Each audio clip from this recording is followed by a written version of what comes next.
সুপ্রভাত বন্ধুরা। আজ ৩রা জুন ২০২৪, শুভ সোমবার। আবার সেই কাজের দিনটা হুড়োহুড়ি পড়ে যাবে কাজে যাবার জন্য। সকলে আশা করি খুব ভালো আছে বন্ধুরা।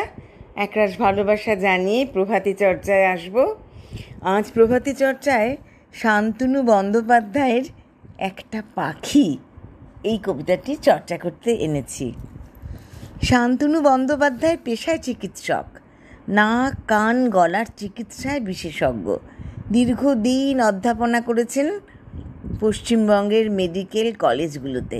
ছোটদের জন্য লেখার পাশাপাশি অভিনয় করেছেন চলচ্চিত্রে আর ছোট পর্দায়।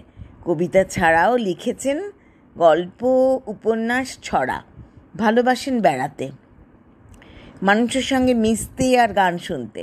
মানুষের সততা, একাগ্রতা আর পরিশ্রমে গভীরভাবে বিশ্বাস করেন তিনি।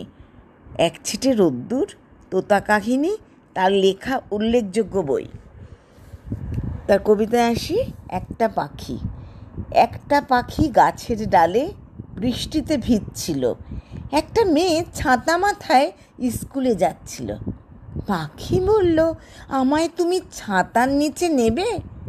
একখানা বই একবারটি পড়তে তুমি দেবে? খুকু বলল, বই পড়লে আমার মতো হবে, ঝড় বাদলা মাথায় করে স্কুলেতে যাবে। তার চেয়ে তুমি পাখি আছো, পাখি হয়েই বাঁচো, ঝড় বৃষ্টি গায়ে মেখে গাছের ডালে নাচো।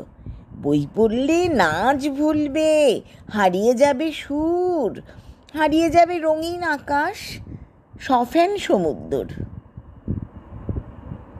বিদায় বন্ধুরা।